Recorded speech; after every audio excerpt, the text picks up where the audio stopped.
Hello, and welcome to this segment of Consumer Thursdays. As we've advised in the past, Thursdays is here to help educate and inform you, the consumer, on how to best utilize and save on your energy cost.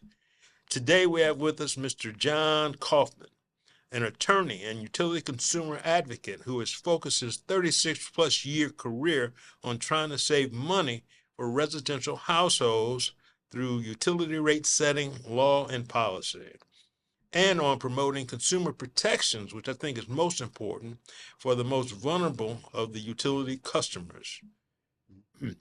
John has been the Utility Consumer Counsel for the Consumer Council of Missouri since 2008. Believe me, since 2008. So we're going on almost 20 years of him in that role as it's in itself. Also, John has worked for the AARP and other organizations. John has fought consumer rights in many states, including Arizona, New York, New Hampshire, Maine, Colorado, and the list goes on and on. John began his career in 1989 as a state officially utility consumer advocate agency, the Missouri Office of Public Counsel. That's right. Great.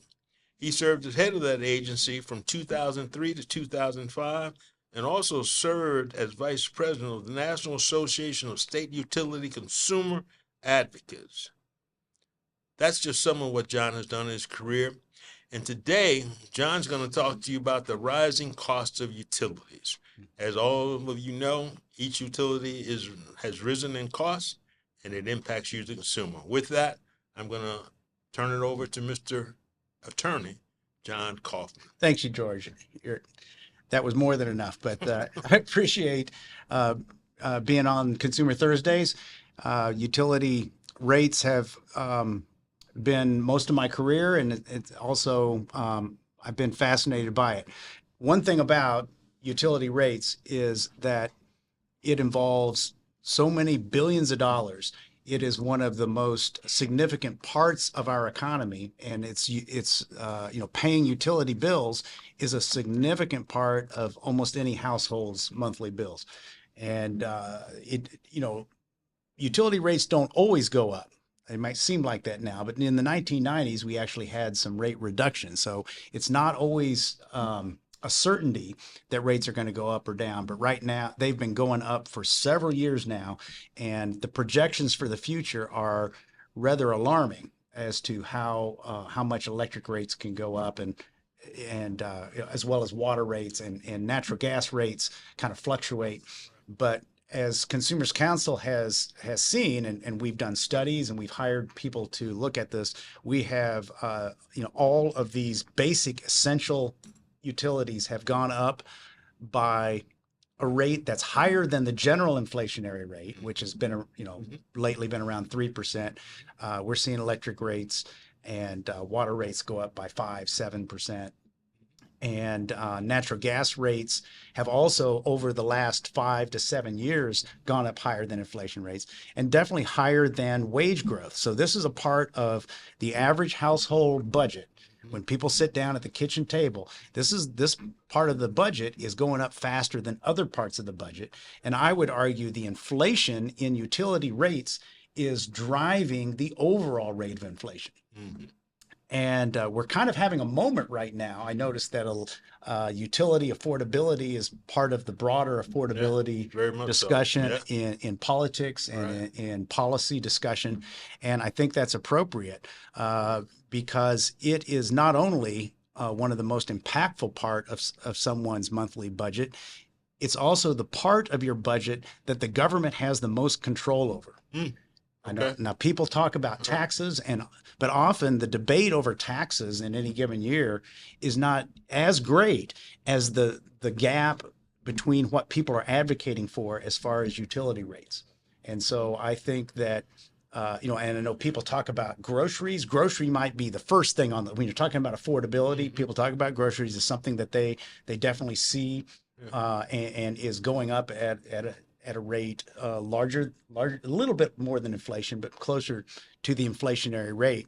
But there are limited things that the government can do, that the federal or state government can do to control grocery prices, I would argue that the government has a lot of control over utility rates. And there's a range of options. You know, there you could decide that these monopoly utilities that provide us electric, gas, and water, you could lower their profits if you wanted to, and it would have a significant impact on your bill.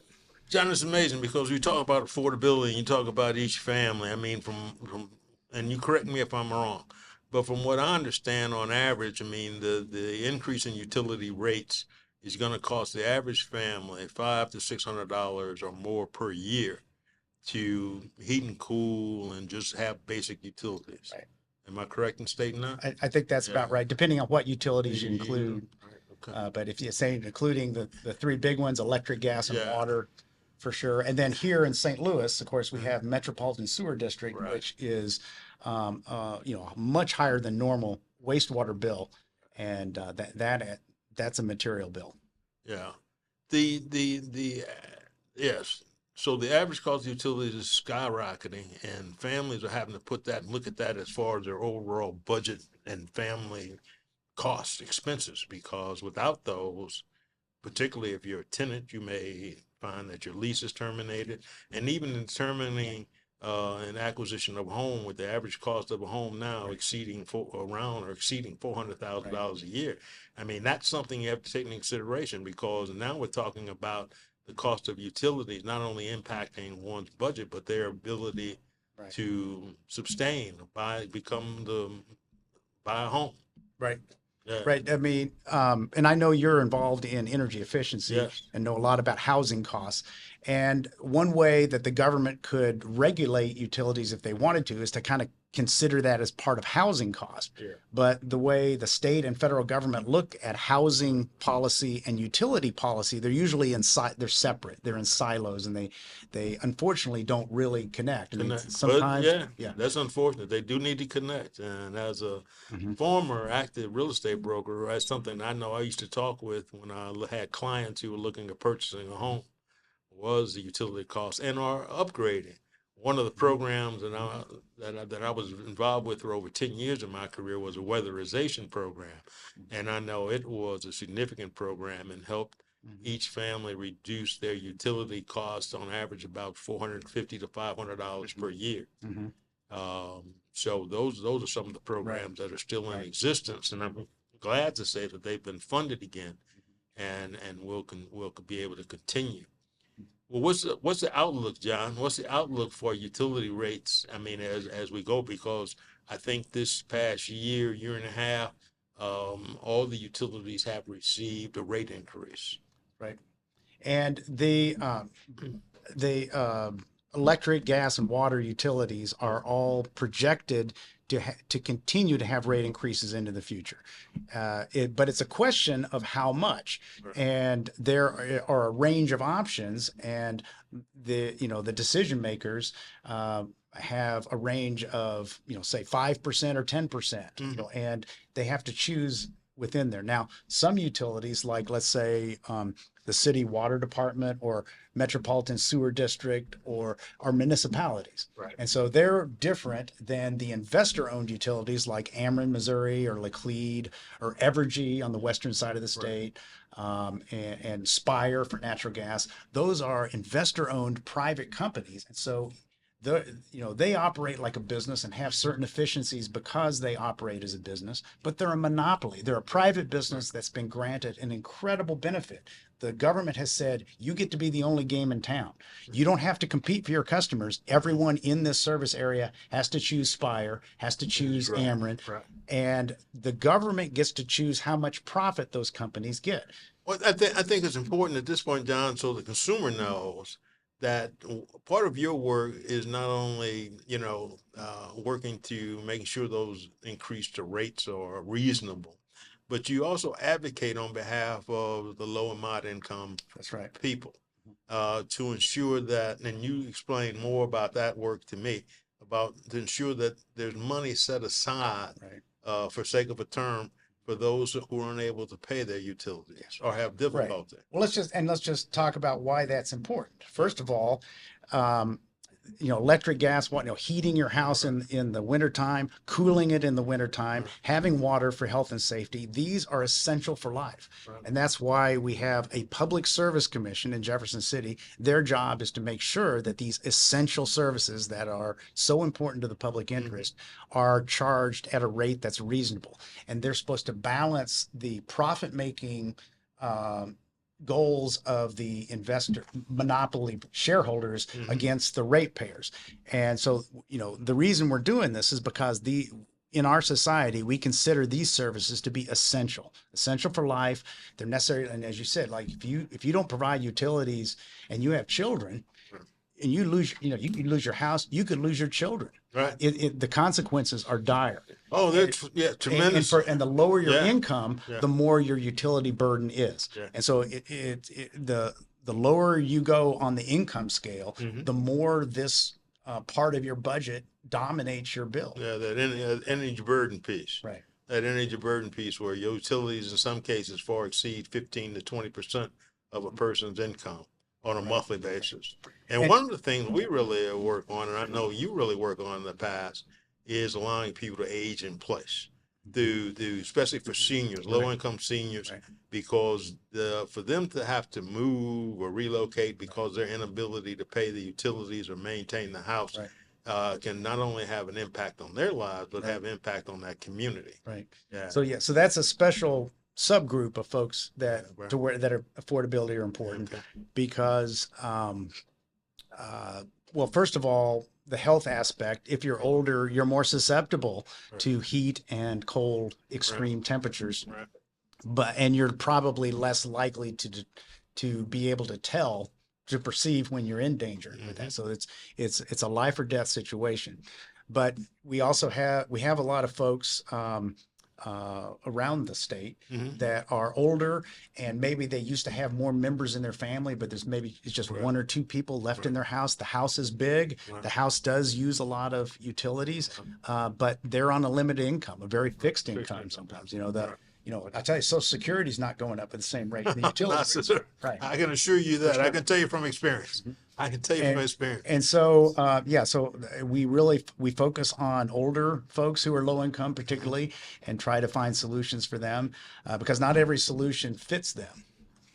Well, John, we really appreciate you talking about the rising cost of utilities.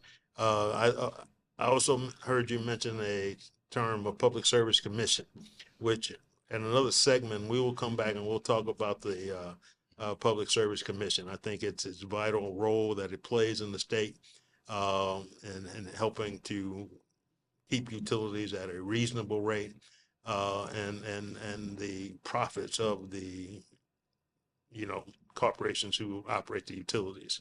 But also, before we go, I want to invite you back because there's a bunch of things I need you to help our consumers with. And a lot of things that are in the news today is about these data centers. So the data centers are the one thing I'm going to ask you to come back and talk to us about.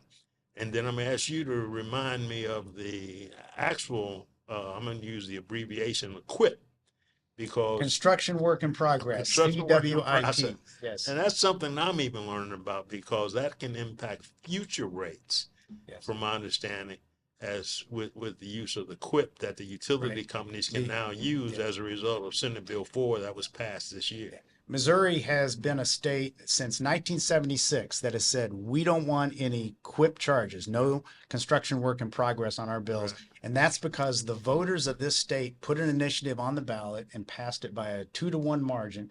And that has held for a long time. But in 2025, the Missouri State Legislature overturned the wills of the voters. And now construction work in progress is now a real threat. Wow. Okay. If the Public Service Commission approves it. It could be as much as $500 per household per year. Okay. Well, like I said, I'm going to invite you back one day, John, to talk in more depth about that. With that, thank you, John Coffman. We sincerely appreciate you coming and talking with us today on Consumer Thursdays. And with that, we'll see you at the next segment. Thanks, George.